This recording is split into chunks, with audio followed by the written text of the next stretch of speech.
Bismillahirrahmanirrahim. Assalamualaikum warahmatullahi wabarakatuh. Waalaikumsalam warahmatullahi wabarakatuh. Alhamdulillah kita masih bersama di sekolah kita ini dalam rangka mengikuti kegiatan saya sebagai CGP untuk penyebaran pemahaman budaya positif yang insya Allah saya berharap akan dapat kita terapkan di sekolah kita.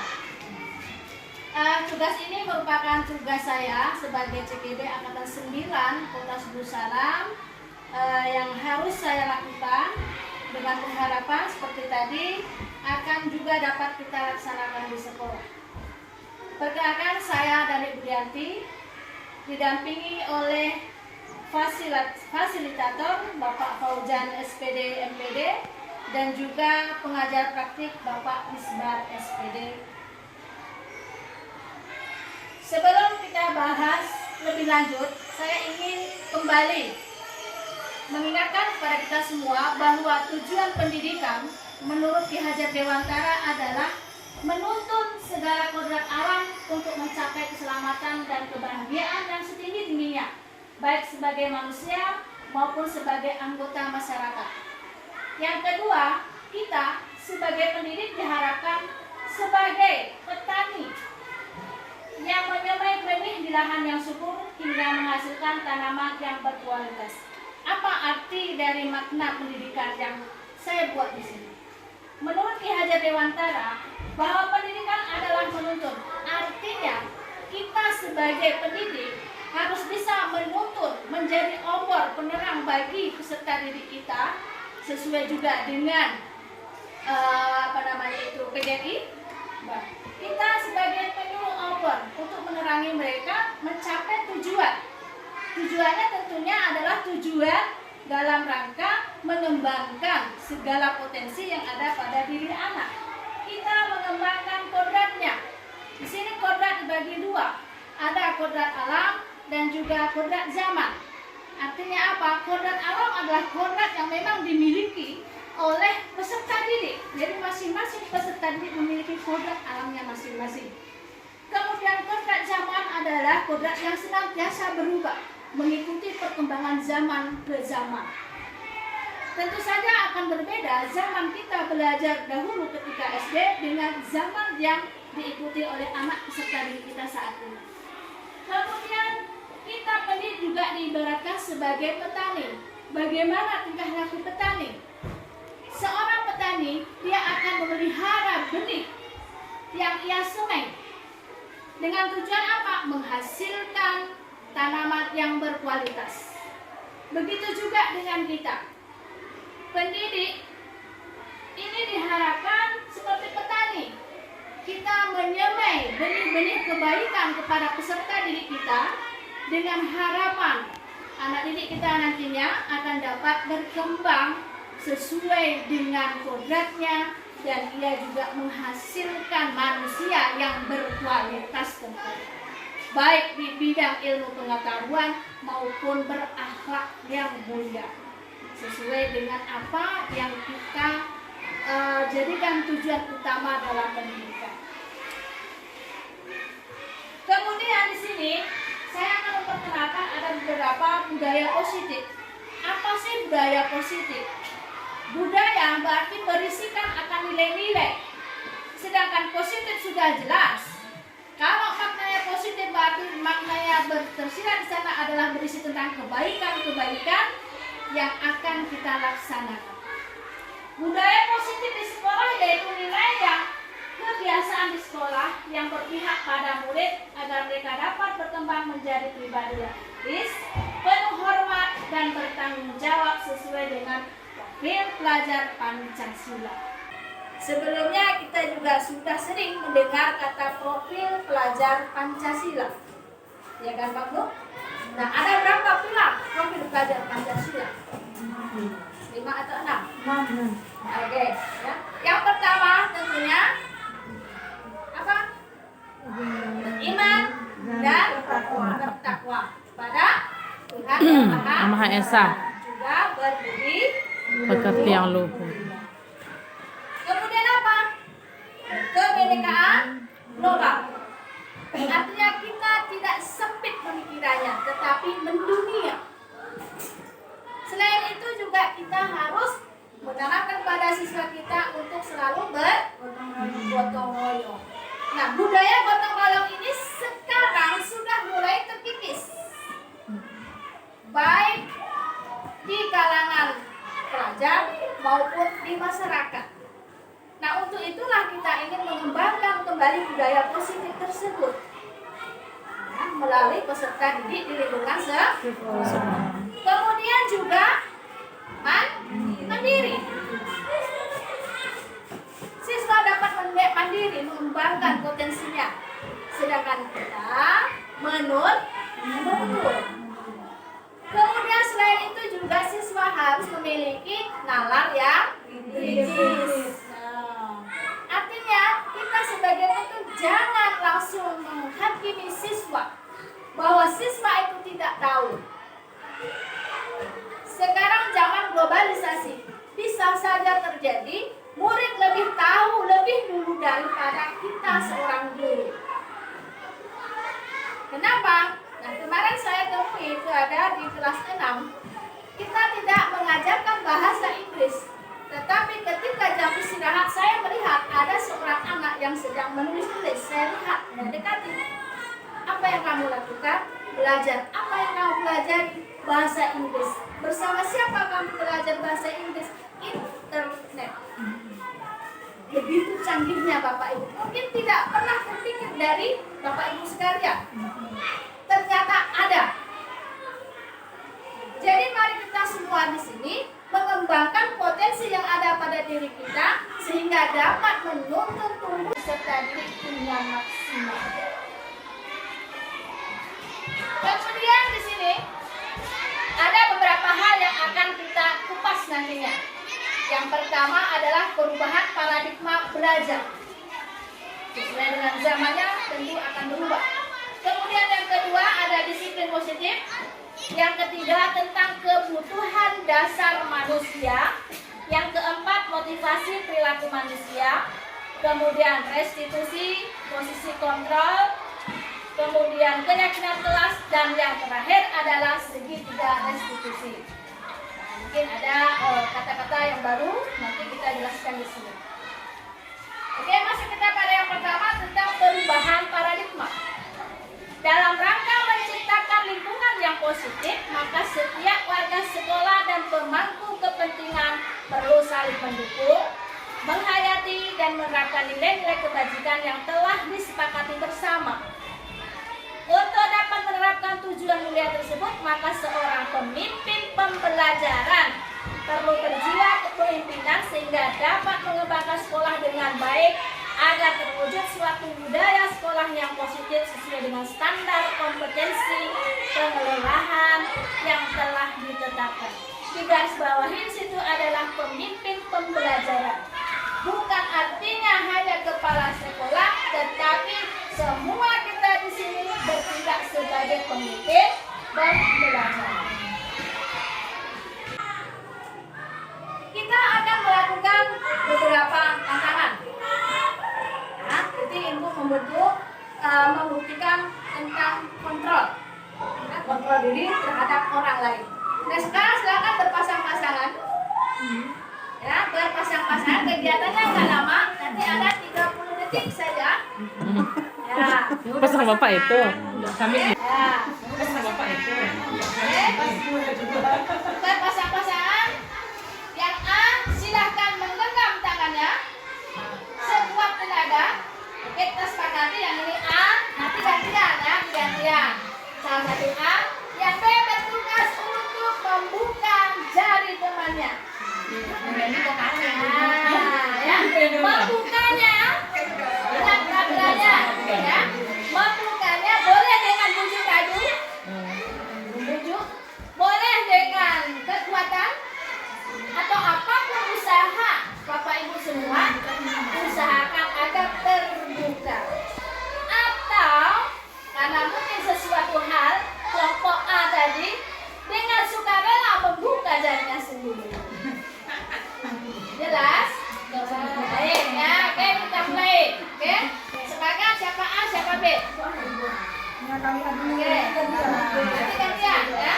Oke, silakan 1, 2, 3, 30 detik. Boleh dirayu.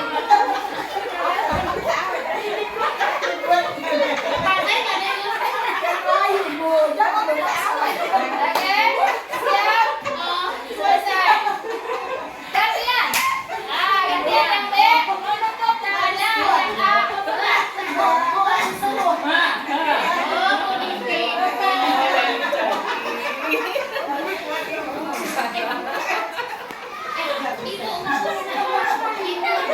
Oke, ada yang berhasil, ada yang tetap meninggalkan tangannya. Sekarang, oke, kita pada pertanyaan. Nah, pertanyaannya. Yang pertama, apakah Anda atau B membuka kepalan tangan Anda? Saya tanya dulu yang depan nih, Bu Leli sama Bu Dewi. Bu Dewi tadi membuka tangannya apa tidak? Membuka. Saya tanya, kenapa Anda membuka tangan Anda? Apa alasannya kira-kira?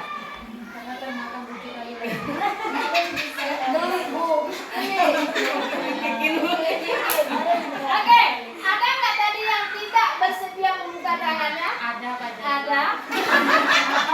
Dia lagi ngadu. Bu Dewi tadi buka ada? Ada, Bu Mijar? Buka. Saya nggak kuat, Bu. Nggak kuat. Kira-kira bila mana ada orang yang tidak membuka ini, ada nggak kira-kira itu? Ada. Ada alasannya enggak? Ada. Nah, artinya bagaimana? Bahwa posisi kontrol seseorang itu hanya dimiliki orang itu sendiri. Ya. Kalaupun dia bersedia membuka, itu karena beberapa hal. Contoh misalnya terkena bujuk rayunya. Misalnya lagi karena kesakitan. Ya, jadi dia merasa tidak nyaman sehingga akhirnya dia berusaha udahlah berdamai dengan dosa itu aja lah. Saya sakit. Kan gitu. Ya kan? Nah, ada yang mungkin tidak bersedia membuka. Kekeh dia. Untuk apa membuka ini? Saya tetap berpaku pada prinsip saya. Kan gitu. Jadi yang mengontrol itu yang lebih dominan adalah diri seseorang, bukan orang luar. Begitu juga dengan murid kita. Kita suruh murid misalnya mengerjakan ini, belum tentu semuanya itu mengikuti sesuai dengan kemauan gurunya. Kita analisa, ternyata mereka memiliki alasan tertentu. Nah, alasan-alasan tertentu tersebut adalah untuk memenuhi kebutuhan hidupnya. Ada 5 kebutuhan hidup manusia semuanya. Yang pertama adalah kebutuhan bertahan hidup, dah pasti. Yang kedua, kebutuhan akan kasih sayang dan rasa diterima. Yang ketiga, penguasaan. Kebutuhan pengakuan atas kemampuannya. Nah, jadi kalau anak-anak mampu, dia ingin kita akui bahwa dia itu sudah menguasai. Kemudian kebebasan, kebutuhan akan pilihan, dan juga kesenangan. Jadi ada 5. Kita butuh untuk bertahan hidup, butuh dicintai, dikasih sayangi, butuh kita diakui bahwa kita berkuasa, kebebasan, dan juga kesenangan. Betul ya Bu ya? Nah, positif ya, bagian yang kedua. Secara arti disiplin positif adalah suatu pendekatan untuk menerapkan disiplin dari dalam diri anak tanpa hukuman dan hadiah. Ini yang selama ini salah kita terapkan pada anak. Kita mengharapkan anak disiplin dengan adanya hukuman maupun hadiah. Contoh, anak mengerjakan dengan bagus, kita kasih hadiah permen misalnya. Dilakukan secara terus-menerus. Akhirnya ketemu. Sehingga dia melakukan itu bukan karena berasal dari dorongan dalam dirinya, atau yang kita kenal dengan motivasi intrinsik, berasal dari dalam diri, bukan karena kesadaran diri, tetapi karena pengaruh dari luar. Dia mau datang tepat waktu karena takut. Nah, misalnya Bapak Ibu guru juga demikian. Saya tepat waktu karena apa? Saya kepingin dinilai sebagai guru yang teladan. Saya kepingin mendapat perhatian lebih dari kepala sekolah dan lain sebagainya. Bukan karena atas dasar saya ingin disiplin, karena memang saya, kepribadian saya seperti itu. Saya tidak kepingin dinilai orang, tetapi cukup Allah yang menilai. Disiplin yang seperti itulah yang ingin kita munculkan dari peserta didik kita. Tujuan mulia dari penerapan disiplin positif adalah agar terbentuk murid-murid yang berkarakter, disiplin, sopan, jujur, peduli, bertanggung jawab, dan merupakan pembelajar sepanjang hayat sesuai dengan standar kompetensi lulusan yang kita harapkan. Kemudian ya, yang keempat. Oh, ketiga tadi belum terjawab ya. Ini tentang apa? Perhatian. Perhatian. Oke, good. Kasih sayang ya. Murid tuh senang kalau dipuji. Oh, kamu baju baru ya. Bajunya cantik, senang dia kan semangat. Kemudian berikutnya, aku sebel gambarku tidak rapi, malah ibu guru kunjungi ke teman-temanku di depan kelas. Hasil karyanya tidak dihargai. Masalah kebetulan, pengakuan atas kemampuan. Atas kemampuan atau penguasa. Ini tadi kan ada di sini. Ini. Penguasaan kebutuhan, pengakuan atas kemampuan. Jadi sejelek apapun hasil karya siswa, mari sama-sama, jangan kita olok-olok, jangan kita pamerkan atau tunjukkan pada siswa lain, mungkin akan membuat siswa menjadi rendah diri. Kemudian bisa jadi suatu ketika kita meminta dia untuk melakukan sesuatu, dia akan tidak percaya diri. Karena hilang kepercayaan diri. Kemudian berikutnya, apa itu teori motivasi, hukuman dan penghargaan, dan juga restitusi. Diana Gosen dalam bukunya Restructuring School Discipline menyatakan ada 3 motivasi perilaku manusia yang menyebabkan manusia itu mau melakukan sesuatu. Itu didasari oleh 3 motivasi. Yang pertama, motivasi untuk menghindari ketidaknyamanan atau hukuman. Seperti tadi, mau melakukan sesuatu karena takut dihukum. Yang kedua, untuk mendapatkan imbalan atau penghargaan dari orang lain, hadiah. Walaupun hadiah itu tidak berupa benda, ya kan? Mungkin senyuman dan lain sebagainya. Ternyata kurang tepat juga ini motivasinya. Yang ketiga adalah motivasi untuk menjadi orang yang mereka inginkan dan menghargai diri sendiri dengan nilai-nilai yang mereka percaya. Nah, dari ketiga motivasi ini mana kira-kira yang terbaik? Ketiga. Yang ketiga. Apa alasannya? Betul, menjadi disiplin karena dirinya sendiri. Tidak ada pengaruh luar, eksternal, sehingga dia sudah mampu menumbuhkan kesadaran diri sendiri. Hukuman ini merupakan identitas gagal. Ya. Kemudian konsekuensi dan restitusi menunjukkan identitas yang sukses. Apa beda dari hukuman dan konsekuensi? Beda atau sama? Beda. Apa kira-kira bedanya hukuman dan konsekuensi? Untuk apa? Resiko. konsekuensi resiko. Kalau hukuman Sebab Hukuman akibat. itu gitu ya. Penyebab dari konsekuensi tadi. Efek sesuatu yang jerah. didapatkan karena melanggar aturan. Kalau konsekuensi adalah Akibat. Akibat. Sebab akibat. Akibatnya. risiko. Resiko tadi. Risiko pelanggaran ya. Pelanggaran. Oke.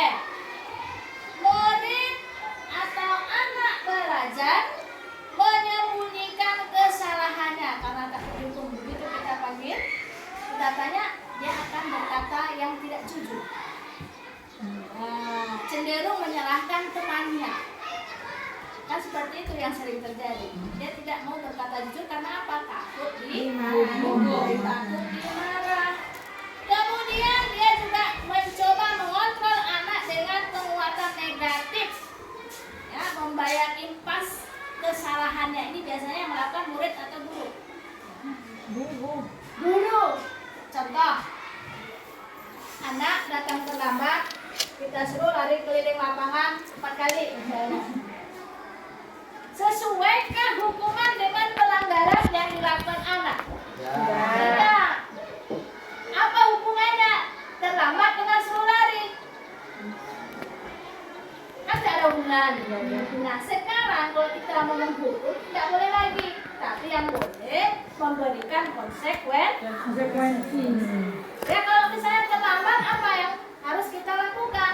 Misalnya dipanggilnya, disuruh untuk berjanji. Kita kasih beberapa konsekuensi. Berjanji sekali, 2 kali, 3 kali. Nah, nanti kalau kamu sudah 3 kali melanggar, nah apa konsekuensinya? Jangan hanya kita yang menentukan, tetapi ajak muridnya untuk menentukan sendiri. Apa konsekuensinya? Iya, apa konsekuensinya? Nah, ya.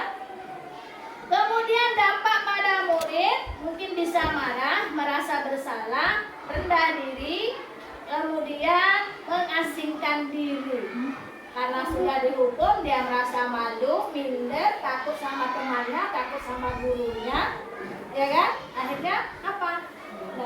Iya, kena tekanan mental.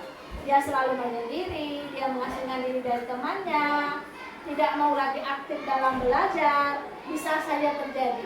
Karena tipe anak kan beda-beda. Ada yang cepat sekali atau sensitif, perasa, ada yang memang sudah kebal. Jadi hukumannya biasanya efeknya sementara. Karena apa? Lama-lama dia kebal. Allah, terlambat sulit ini. Enak, nggak ada lagi.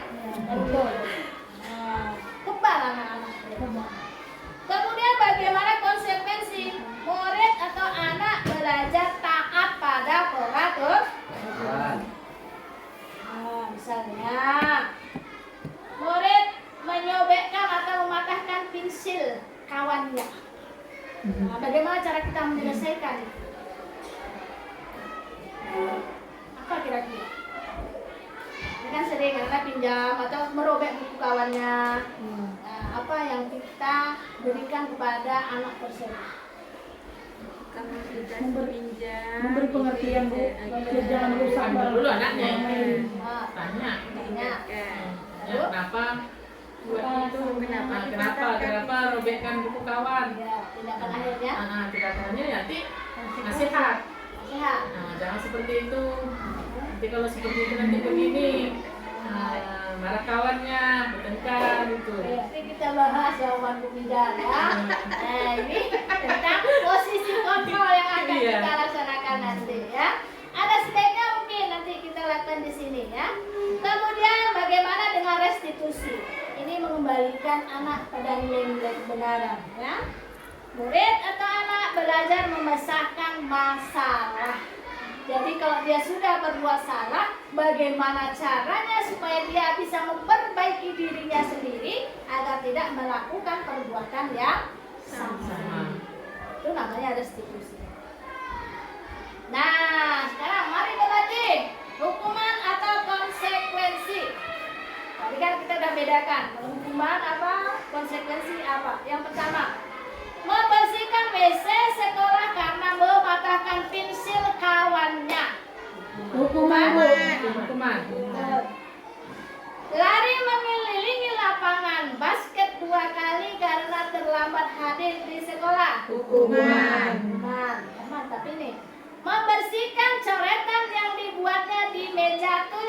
Konsekuensi.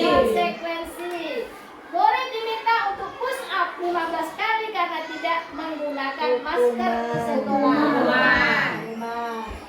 Menggantikan kertas tugas teman yang telah dicoret-coret. Konsekuensi. Berjemur di lapangan basket pukul 12 siang karena mengobrol dengan teman. Murid diminta bertelanjang kaki sepanjang hari karena tidak menggunakan sepatu warna hitam sesuai peraturan sekolah. Konsekuensi. Bertelanjang kaki sepanjang hari Hukuman lah. karena tidak menggunakan sepatu warna hitam.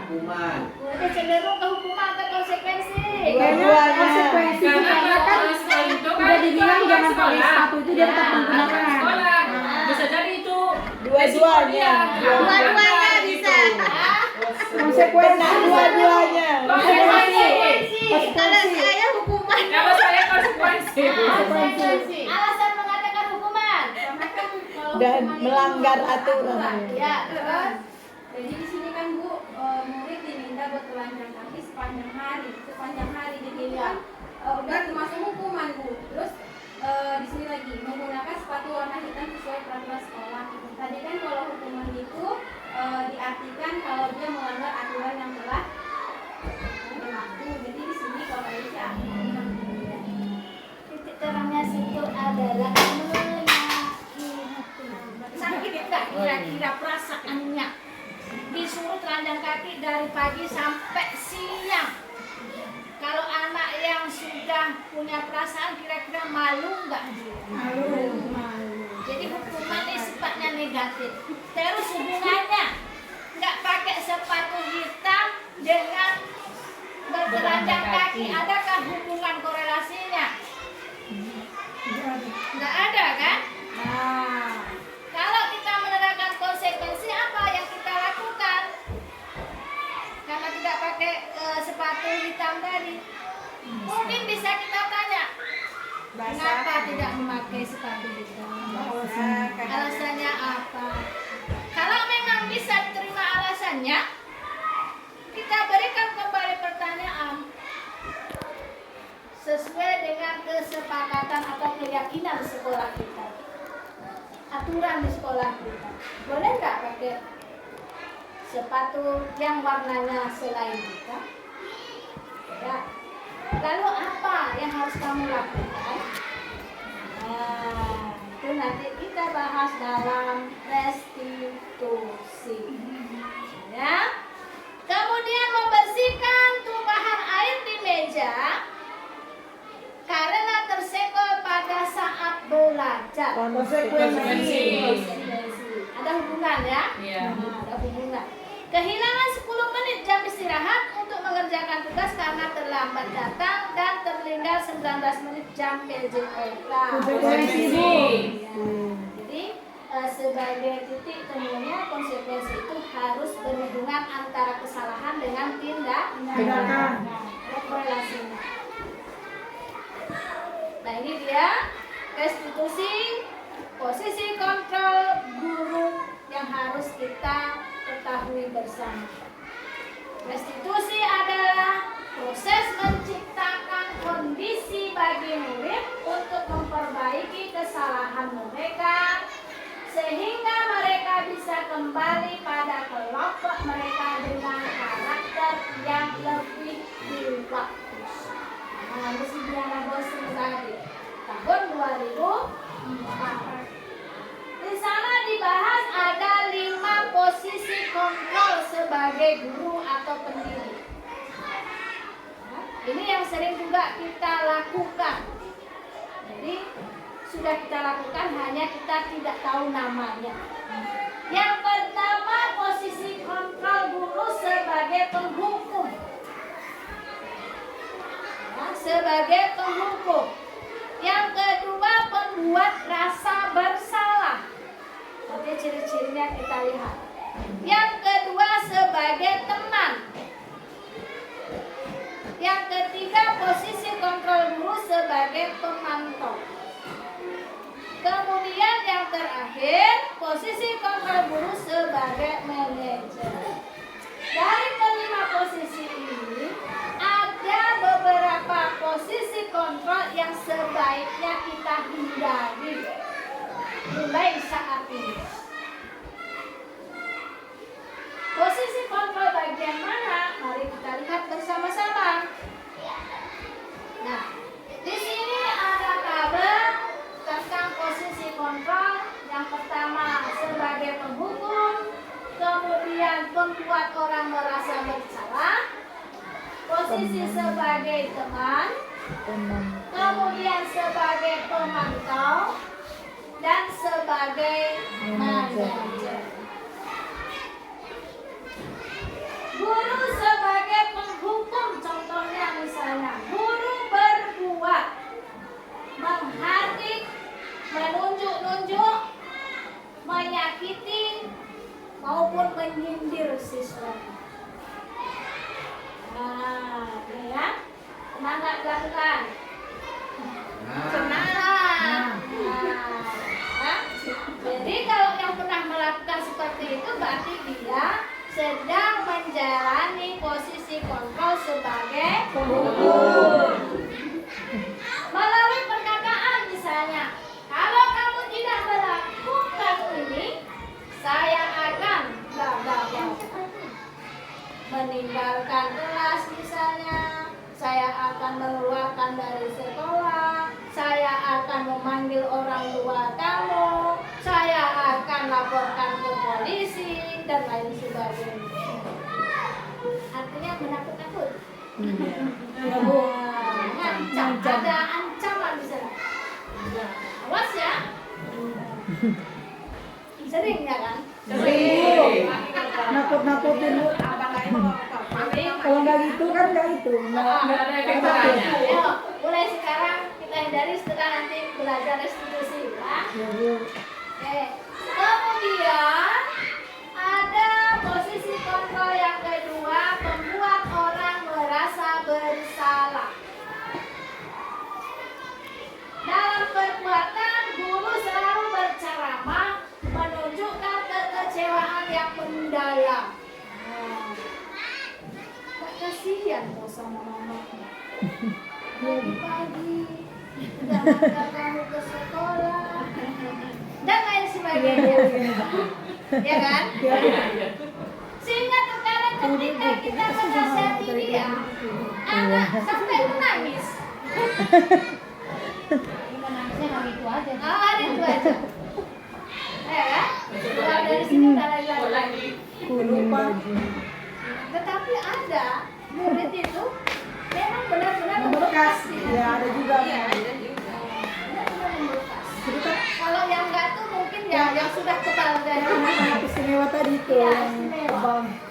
Kemudian dalam perkataan, kamu sudah mengecewakan ibu bapak. Sudah mengecewakan.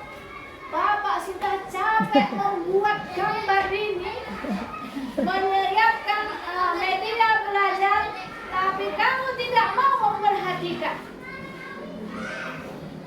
Nggak kasihan kamu sama ibu. Ya kan? Iya Bu. Ini. Nah, anak yang berlaku demikian tadi, mengapa? Karena dia ingin memenuhi kebutuhan Hidupnya.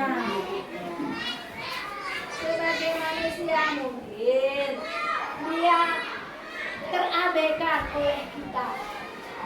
Ibunya ngajarnya asik ada salah saja, asik mengajari yang satu saja. Hingga akhirnya dia terabaikan, lah nggak yang memperhatikan. Cari perhatian dia. Ya, cari perhatian. Bagaimana anak berantem? Mungkin dia ingin bertahan. Saya diganggu dari tadi. Saya padahal dia menulis, tapi dia mengganggu saya. Ya saya pukul. Iya kan? Dia ingin bertahankan. Jadi adanya masalah karena ia ingin mencukupi atau memenuhi kebutuhannya sebagai manusia. Ingin diperhatikan, ingin disayang, ingin menguasai. Ini biasanya kalau siswa yang ingin menguasai itu anak yang bagaimana? Biasanya anak yang ekstra, anak yang terlalu pintar, anak yang terlalu besar, ya kan? Dia cenderung ingin menguasai teman-temannya, ingin diakui. Saya sini yang terhebat, saya sini paling kuat. Siapa yang berani sama saya? Kan seperti itu. Maka kita juga harus bisa mengelola kelas, mengelola peserta didik. Jangan langsung menghakimi itu salah, tapi mari sama-sama ya kita teliti dulu, kita analisa bagaimana tindakan mereka itu sehingga mereka melakukan tindakan yang salah. Memang sulit untuk kita lakukan dalam sekali gebrakan, karena mengendalikan diri itu juga sulit, apalagi yang sudah menjadi kebiasaan. Tetapi mari sedikit demi sedikit kita merubahnya. Apalagi dalam kurikulum merdeka sudah tidak dibenarkan adanya hukuman, baik berupa fisik maupun denda-denda, ya, itu termasuk hukuman. Tidak boleh. Kemudian posisi kontrol sebagai teman. Nah, ini sering juga kita lakukan. Saya pun belum sering melakukan seperti itu. Kita ramah kepada anak, ya kan? Kita menyiapkan apa kebutuhan dia, menyiapkan apa yang dia perlukan. Apalagi kelas 1 misalnya, Bu, bagaimana nulis A? Kita langsung datang, kasih A. Bahkan ada yang menuliskan, karena tidak sabar kita menunggu, ya kan? Kontrol sebagai teman. Membuatkan alasan untuk murid-muridnya. Kemudian lakukan untuk Bapak Ibu. Ya, sudah. Nanti Bapak Ibu bantu. Kesulitan anak dari kita membantunya selalu. Apa dampaknya? Anaknya tidak mandiri. Anak tidak mandiri. Padahal waktu Pancasila harus mandiri. Dia akan tergantung selalu pada kita. Ada ibu yang bereskan. Iya, ada ibu nanti yang bereskan. Kemudian ketika kita tidak hadir, tidak ada pada saat dia membutuhkan, apa yang terjadi pada dia? Dia susah, dia merasa kecewa. Ibu itu nggak mau lagi sama saya, udah ganti pula sama ibu. Akhirnya dia jadi nggak semangat lagi, nggak ada yang perhatikan. Kita mau sekolah kalau nggak ada ibu itu. Iya, ketergantungan, ya kan? Kemudian posisi kontrol sebagai pemantau. Ini udah bagus ya, makin ke kanan makin bagus. Menghitung dan menghukum. Dengan apa itu namanya? Mengukur, ya, menghitung dan mengukur. Kemudian apa peraturannya? Jadi dia selalu mengingatkan peraturan-peraturan yang sudah disepakati. Apa konsekuensinya atau sanksinya kalau kamu langgar? Kemudian apa yang telah kamu lakukan? Dan apa yang terjadi sekarang akibat perlakuan kamu? Nah, ini dia sebagai posisi pemantau. Dia ingatkan kembali peraturan ataupun keyakinan yang ada di kelas. Misalnya harus saling menghargai, ya, saling menghargai. Ketika dia mengganggu temannya, apakah itu sesuai dengan keyakinan kelas? Itu tidak, nah, nggak menghargai karena mengganggu. Apa yang terjadi? Keributan, berantem, ya kan gitu. Nah, nih sebagai pemantau, kita ingatkan mereka ketika melakukan kesalahan. Ingatkan dengan apa? Dengan keyakinan kelas yang kita buat. Makanya kemarin saya udah buat keyakinan kelas di kelas 6. Jadi kalau ada yang melanggar, tolong diingatkan, berikan sesuai dengan konsekuensi atas pelanggarannya. Kemudian yang terakhir sebagai manajer, posisi kontrol sebagai manajer, mengajukan pertanyaan-pertanyaan. Jadi anak melakukan kesalahan, kita selidiki apa penyebabnya dulu. Nah, seperti tadi anak kok selalu tidak mengerjakan PR misalnya. Apa alasannya? Karena bermain, karena lelah suruh bantu orang tua, mungkin ya kan alasannya.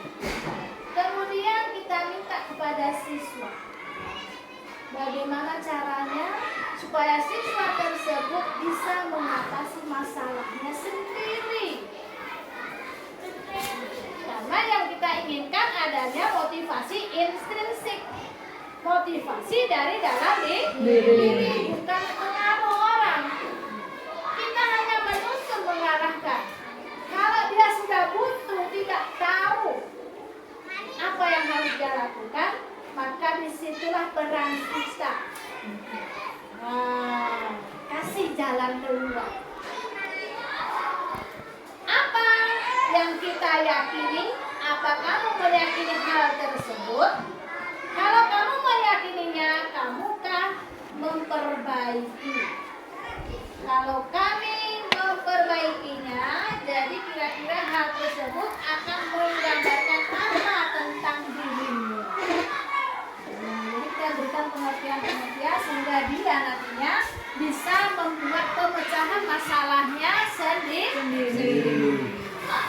Jadi kalau udah dia yang berjanji, dia yang sudah membuat kesepakatan, kalau dilanggar tentu saja enak kita mengingatkannya. Kamu kemarin sudah buat keyakinan seperti ini, kamu sudah berjanji seperti ini, misalnya kan gitu. Oke, ini berikutnya kita lihat keyakinan kelas. Ya, ada dua keyakinan kelas ini. Bagaimana kita membuat keyakinan kelas? Ini kalau nanti diterapkan di kelas masing-masing. Keyakinan kelas ini hampir sama dengan peraturan. Hanya bedanya, kalau peraturan biasanya itu ada kata larangan yang bersifat negatif. Contoh, dilarang membuang sampah sembarangan. Nah, dalam keyakinan kelas, hilangkan kata atau kalimat negatifnya menjadi kalimat yang positif. Ayo buang sampah di tempatnya. Ayo buang sampah di tempatnya. Buanglah sampah di tempatnya. Dari kalimat kedua itu sudah pengertiannya berbeda. Ya kan? Buanglah sampah di tempatnya. Artinya Perintah. Ayo membuang sampah di tempatnya. Ya kan? Artinya kedua kalimat tersebut datang dari luar apa dari dalam? Dari pengaruh dari luar apa dari dalam? Anak melakukan hal tersebut dari dalam dirinya atau dari luar dirinya? Kalau mengajarnya dari luar. Kalau buanglah sampah dari larangan juga dari luar. Keyakinan kelas harus dari dalam diri. Contohnya apa kita buat? Menjaga kebersihan. Ya kan? Menjaga kebersihan. Kan tidak ada yang menyuruh, tidak ada yang melanggar.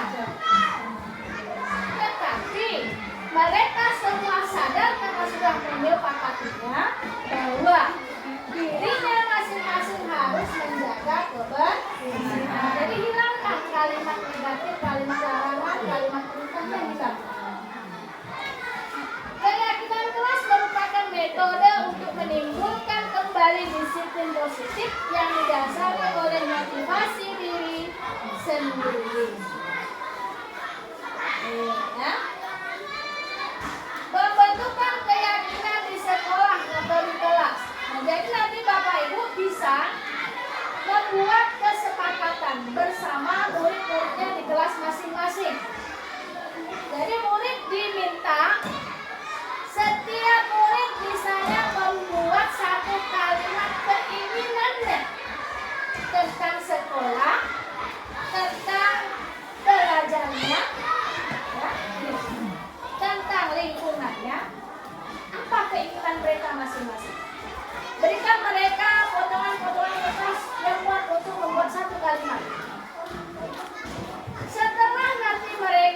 buat, kumpulkan, kelompokkan kepada aturan-aturan yang mereka inginkan tadi.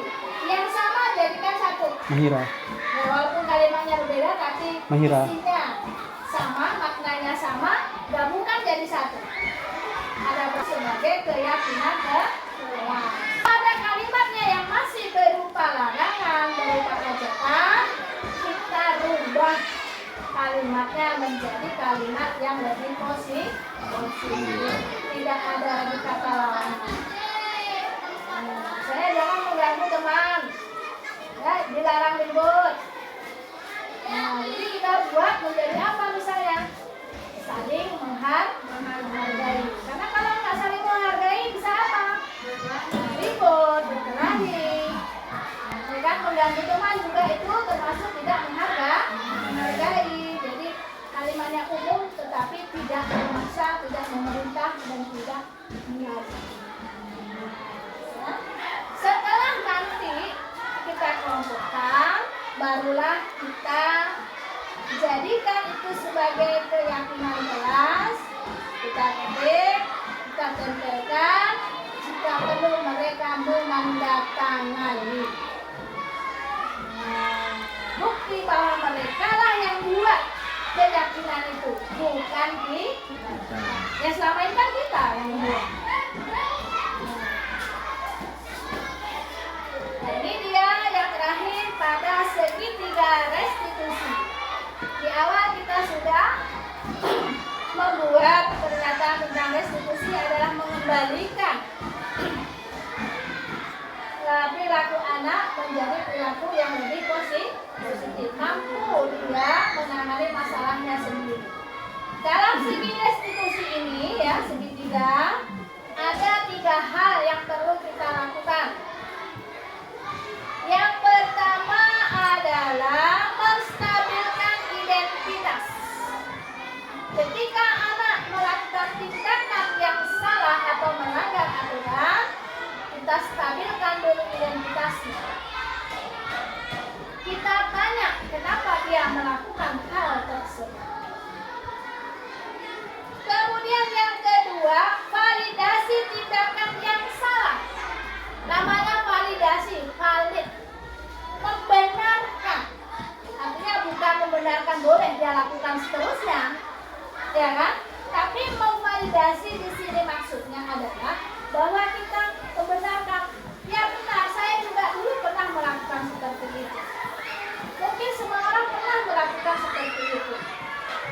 Tetapi kalau itu kita lakukan terus-menerus, apa yang akan terjadi? Ya, kita validasi tindakan yang salah.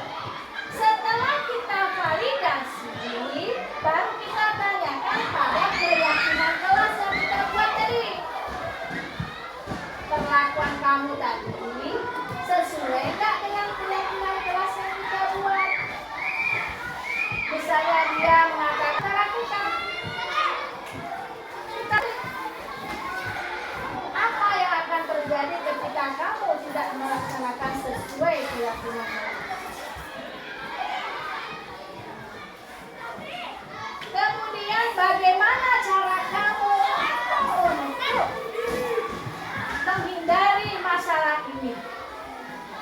Misalnya tadi nggak mengerjakan PR karena alasan sibuk membantu orang tua, sibuk bermain.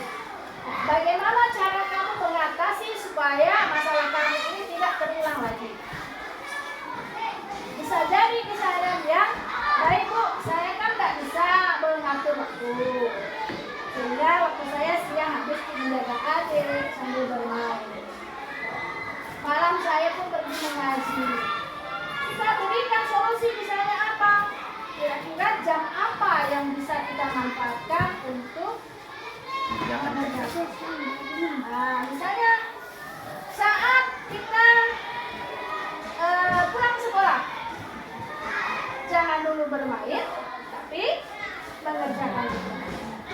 Kemudian bisa kita berikan saran setelah melaksanakan sholat subuh.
sebagai kontrol. Posisi kontrol mana yang tepat untuk melakukan hal tersebut? Tadi ada berapa posisi kontrol? Ada 5. Yang sebaiknya kita lakukan dari kelima tadi, guru yang mana? Manajer. Kalau manajer sulit sekali kita rasa, bolehlah kita selevel ke bawah sebagai pembinaan. Ingatkan dia pada keyakinan kelas. Yang harus kita hindarkan sekarang adalah posisi kontrol sebagai merasa bersalah. Kemudian sebagai sebagai teman ya, semuanya kan kadang mau dibutuhkan kan gitu. Tapi jangan sampai menjadi ketergantungan lagi. Jadi kalau yang terus kelihatan kan ketergantungan lagi. Ketika tidak ada kita, dia akan merasa cemas, dia akan merasa nggak bisa melakukan apa-apa, gitu ya kan? Jadi inilah hal-hal yang penting kita pelajari saat ini. Nah sekarang saya berikan kasus. Bagaimana kita menerapkan posisi kontrol dan cara melakukan restitusi terhadap permasalahan ini. Guru matematika wali kelas 4 misalnya. Ibu Santi sakit sehingga tidak dapat masuk dan mengajar. Ini bukan Inggris. Akhirnya dicarikan guru pengganti, yaitu Ibu Ani. Ibu Ani baru 2 tahun menjadi guru SD. Beberapa murid perempuan si Piti dan Natali mengetahui hal ini dan mulai menggunakan kesempatan dan bersikap seenaknya, tertawa dan tidak mengindahkan kehadiran Ibu Eni. Ibu Eni mencoba menyapa Piti dan Natali dengan gawak. Nah, dengan gawak berarti posisi kontrolnya sebagai apa? Sebagai doang. Oke. Nanti ibu ditegur bapak kepala sekolah kalau kalian tidak kerjakan tugas. Tolong bantu ibu ya. Posisi sebagai apa?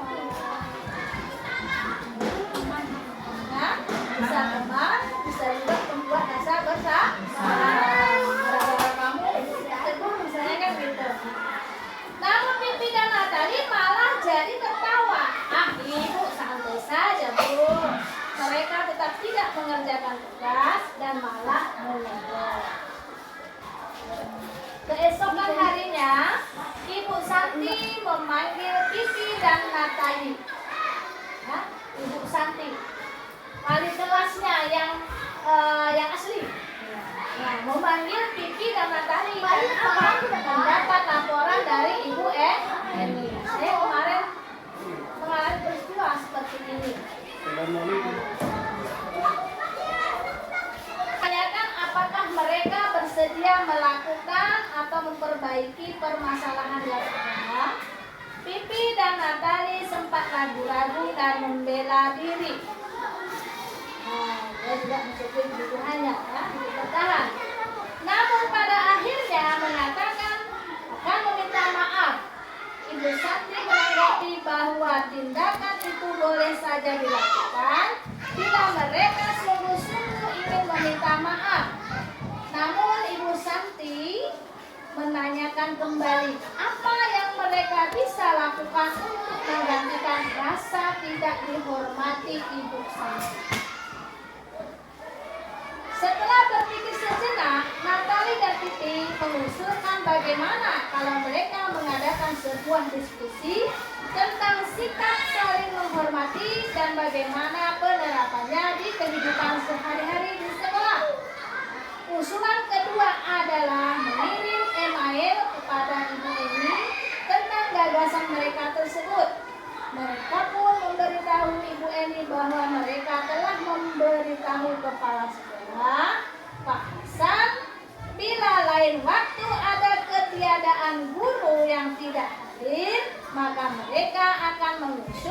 Ibu Eni sebagai guru penggantinya. Jadi Eni dan si Pipi dan Natali sudah melakukan restitusi. Dengan cara apa? Pertama dia meminta maaf. Lihat dalam kasus di atas, langkah-langkah restitusi apa saja yang sudah dijalankan oleh Ibu Santi? Adakah Ibu Santi melakukan menstabilkan identitas? Ada. Nah, kalimat apa? Ya. Kalimat yang mana? Menstabilkan identitas.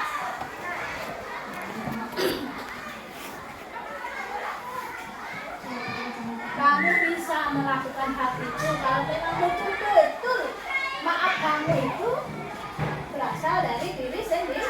Enggak dari katakan kan? Kamu boleh melakukan itu. Bila kamu benar-benar minta maaf dari lubuk hati kamu.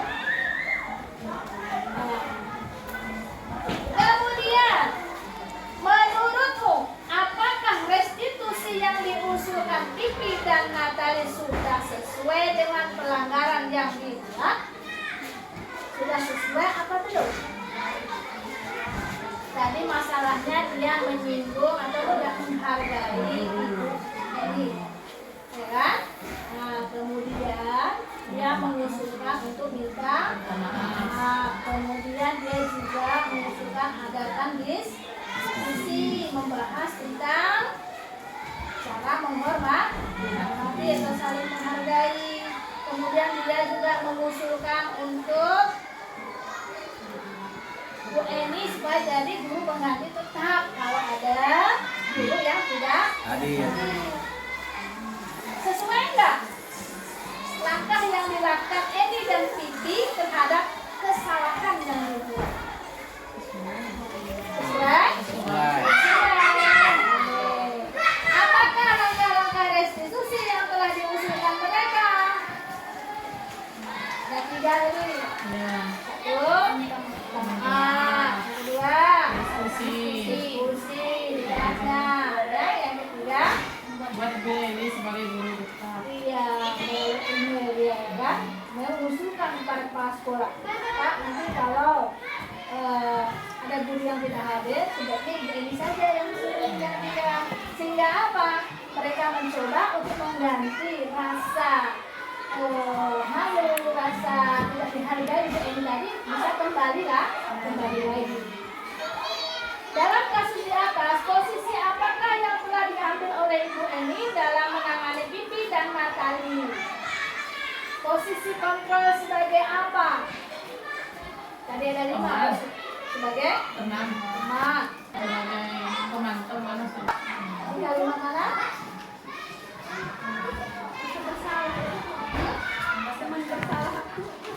Membuat rasa bersalah.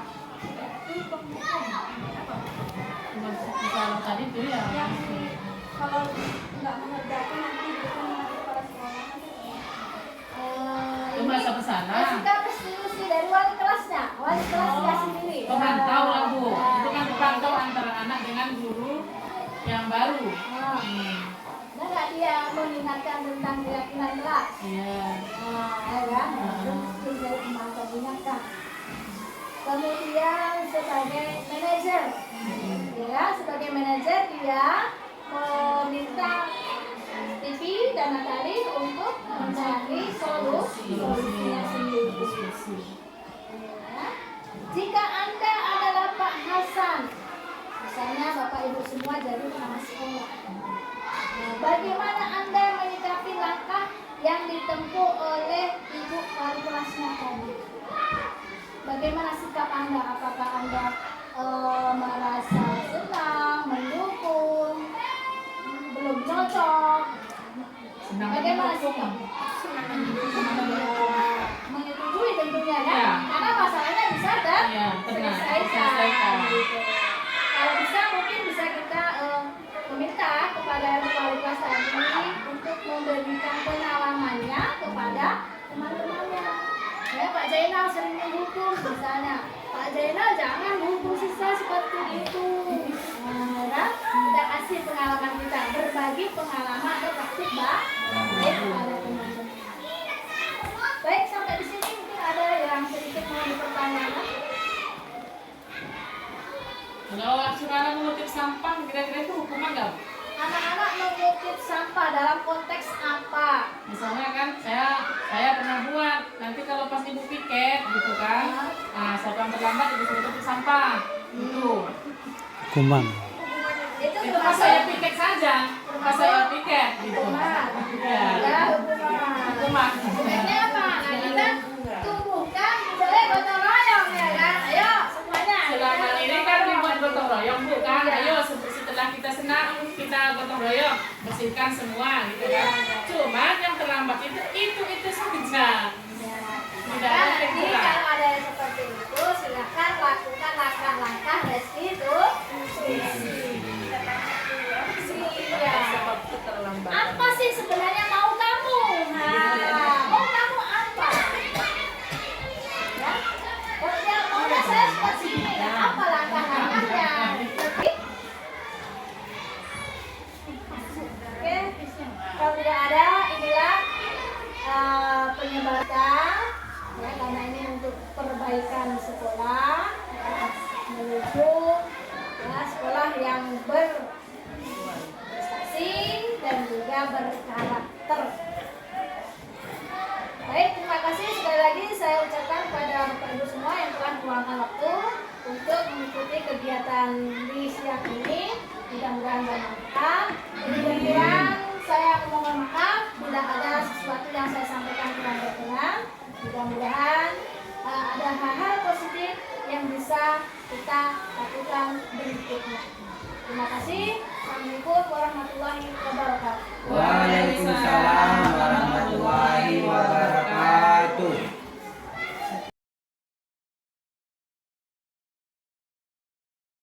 Ya, di sini kita mau membuat keyakinan kelas. Ya. Mungkin sebelumnya ada yang sudah mendengar tentang keyakinan kelas. Ada apa belum? Belum. Kalau peraturan kelas, tata tertib kelas, iya. Peraturan tata tertib kelas ini sudah ada. Misalnya, ayo terapkan 5S. Ada?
Ya.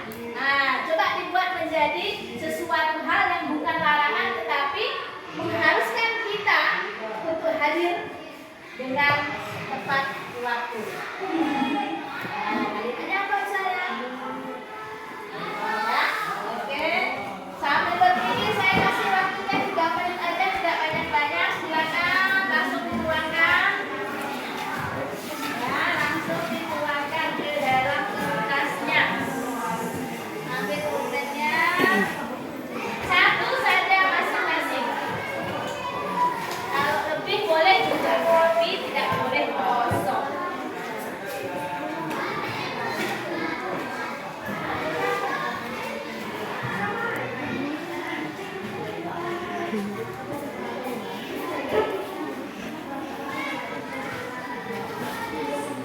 Satu saja ya. Oke, silakan. Apa aja boleh. Kalau belum bisa membuat keyakinan, boleh peraturan dulu nanti kita buat di sini. Nah, ya, boleh buat saja apa. Boleh kamu buat aturan dulu, nanti baru kita buat kalimatnya menjadi keyakinan juga boleh. Ayo silakan.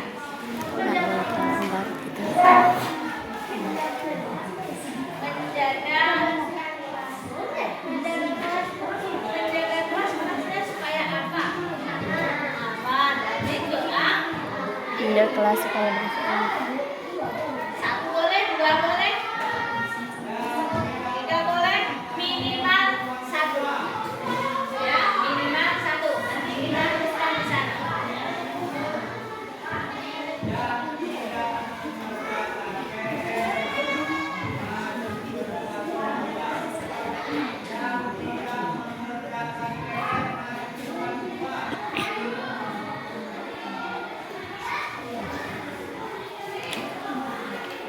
Ayo.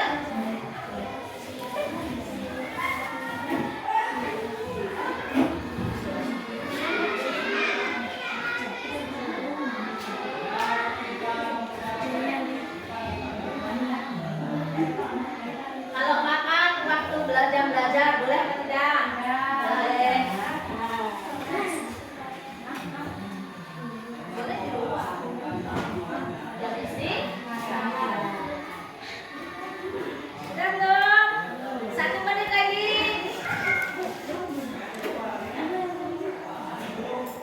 Dan membagikan kan udah waktunya berjalan. Udah disuruh berpikir kan?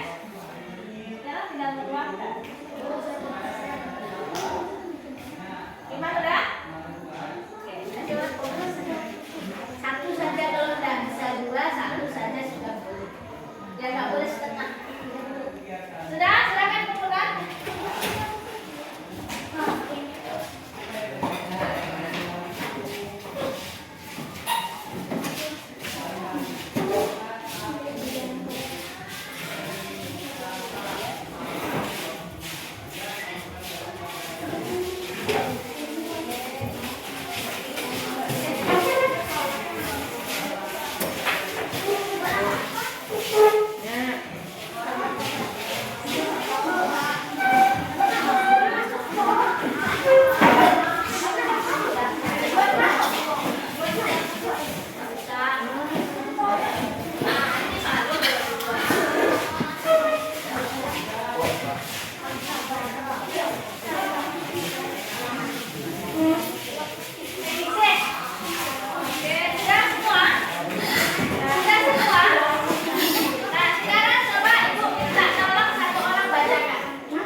Sabar.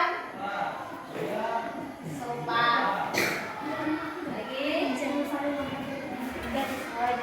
Piket sesuai jadwal. Biasanya piketnya itu apa? Kebersihan. Berarti sama ya. Lagi. Jaga kebersihan kelas. Oke, lagi. Jaga kebersihan kelas. Lagi. Jaga keamanan kelas agar aman. Oke, sama ya. Jaga kelas agar bersih. Oke, lagi. Menjaga keamanan kelas. Lagi. Tidak boleh membuang sampah sembarangan. Oke, terus ya. Menjaga kebersihan kelas. Menjaga kedisiplinan kelas. Kedisiplinan. Lagi. Menjaga lingkungan kelas. Menjaga kebersihan.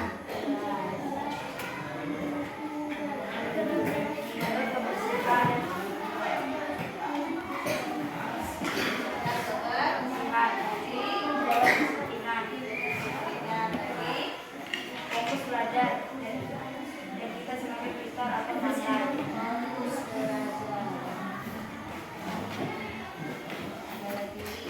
Fokus belajar dan tidak ribut, aman dan tertib, tidak berantem dengan sama kawan. Aman dan tertib, berarti itu aman. Kalau nggak berantem berarti aman ya kan? Oke, sudah cukup. Baik, silakan duduk. Terima kasih. Jadi ada dari kesekian banyak yang kita buat, ada 6 kesepakatan yang kita kumpulkan. Yang nantinya akan kita angkat menjadi keyakinan kelas kita. Artinya kalau sudah menjadi keyakinan kelas, semua wajib melaksanakan. Kalau tidak, tentu ada konsekuensinya. Nah, apa konsekuensinya? Bukan hukuman cambuk, bukan hukuman push up, tetapi hukumannya sesuai dengan apa yang dilakukan.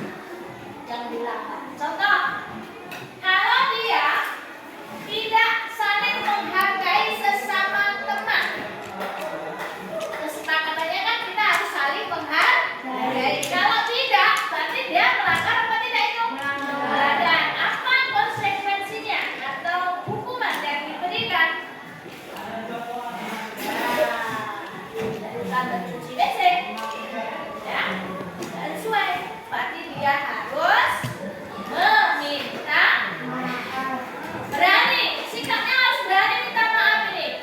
Minta maaf saja, terkadang itu perlu perjuangan dari kamu semua, ya kan? Padahal tidak perlu modal nggak?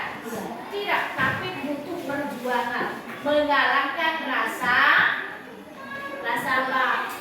Rasa gengsi, rasa malu, rasa segala-galanya, ya kan?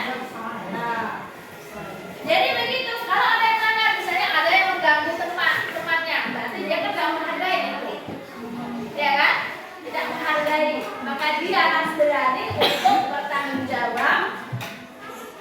Pertama minta maaf, kemudian kalau ada yang rusak, maka dia harus mengganti. Misalnya, ya,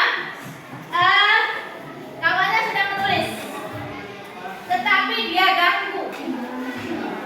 Sering nggak? Sering. Nah, itu menghargai apa bukan?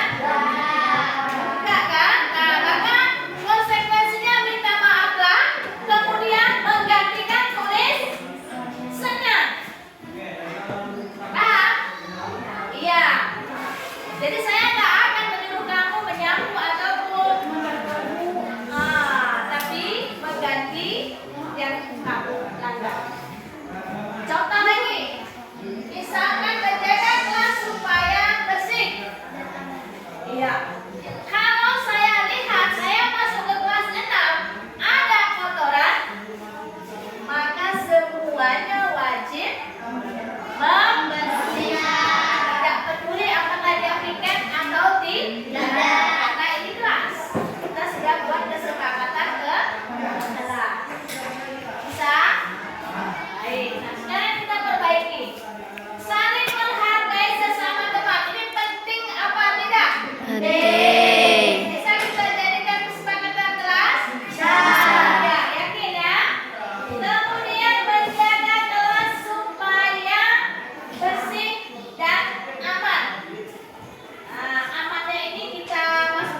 kelas.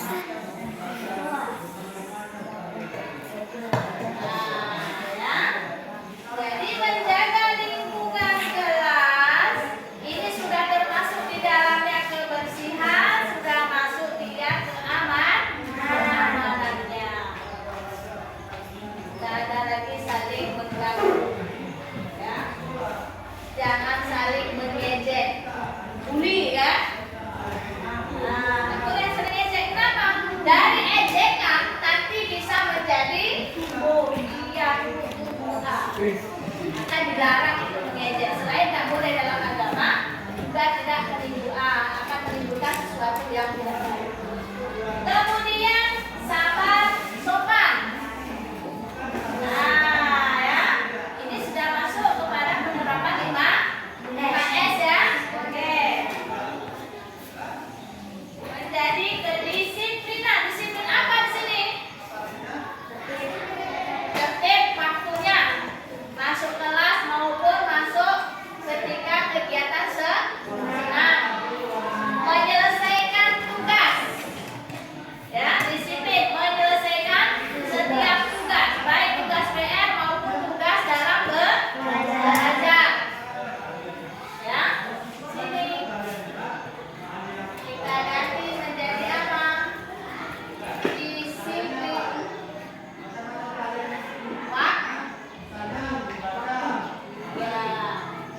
disiplin waktu. Datang tepat waktu, pengumpulan tugas juga tepat waktu. Kemudian fokus dalam belajar.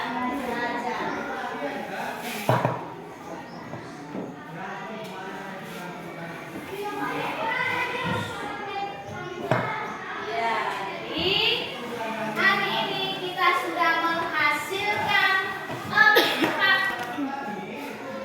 keyakinan kelas.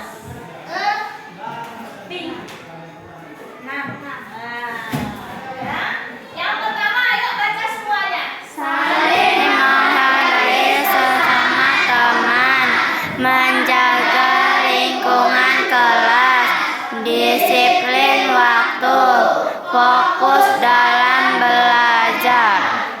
Ini nanti akan saya print, saya lengketkan di sana, ya. Nanti saya minta kamu untuk menandatangani kesepakatan kelas ini, ya. Karena ini sudah merupakan kesepakatan kita semua di dalam kelas. Sanggup? Alhamdulillah. Oke, sampai di sini kegiatan kita membuat keyakinan kelas.